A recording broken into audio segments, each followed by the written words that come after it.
47ാമത്തെ ആളായി മരിച്ചെടുക്കുന്നത്. 47ാമത്തെ ആള്. നിങ്ങൾ എന്നെ പറയുന്നത് മനുഷ്യജീവനം നാട്ടിലേക്ക് വരല്ലേ? മൂടൽമഞ്ഞായത് കാരണം ആന നിൽക്കുന്നത് കണ്ടില്ല. മുന്നിൽപ്പെട്ട 37കാരി ആനയുടെ ആക്രമണത്തിൽ കൊല്ലപ്പെട്ടു. ഒപ്പമുണ്ടായിരുന്ന മകനെ പരിക്കുകളോടെ ആശുപത്രിയിൽ പ്രവേശിപ്പിച്ചു. ഇടുക്കി സൂര്യനെല്ലിയിലാണ് സംഭവം. തിരുവള്ളൂർ ഉന്നതി സ്വദേശി മാരിയാണ് മരിച്ചത്. കുഞ്ഞിനെ സ്കൂളിൽ വിടാൻ പോകവേ സിങ്ക് കണ്ടത്തിന് സമീപം വെച്ച് കാട്ടാനയുടെ മുന്നിൽ പെടുകയായിരുന്നു. കനത്ത മൂടൽമഞ്ഞ് കാരണം മാരി അബദ്ധത്തിൽ ആനയുടെ മുൻപിൽ ചെന്ന് പെട്ടു. ആനശല്യം രൂക്ഷമായ പ്രദേശത്ത് സംഭവ സമയം 2 കാട്ടാനകൾ ഉണ്ടായിരുന്നു.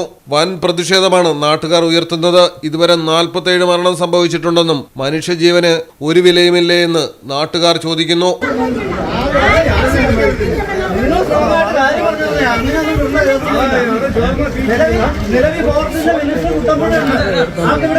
ഈ ആനയെ കൃത്യമായിട്ട് നിരീക്ഷിക്കേണ്ട ആവശ്യമുണ്ട്.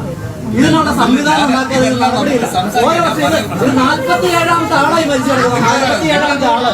നിങ്ങൾ എന്നെ പറയുന്നത് മനുഷ്യജീവനം നാട്ടിലേക്ക് വരല്ലേ? പ്രദേശത്ത് കാട്ടാന ശല്യം രൂക്ഷമായിട്ടും ഫോറസ്റ്റ് അധികൃതരുടെ ഭാഗത്തു നിന്ന് കാര്യമായ ഒരു സുരക്ഷയും ഒരുക്കുന്നില്ലെന്നാണ് പ്രതിഷേധക്കാർ പറയുന്നത്. മലയാളം ടെലിവിഷൻ, ഇടുക്കി. നിങ്ങൾക്ക് എത്ര പേർക്കറിയാം നിങ്ങളുടെ കുഞ്ഞിന്റെ ആദ്യ കാതുകുത്ത് പവൻ ഗോൾഡിൽ തികച്ചും സൗജന്യമാണെന്ന്? പവൻ ഗോൾഡ്, തിരൂർ.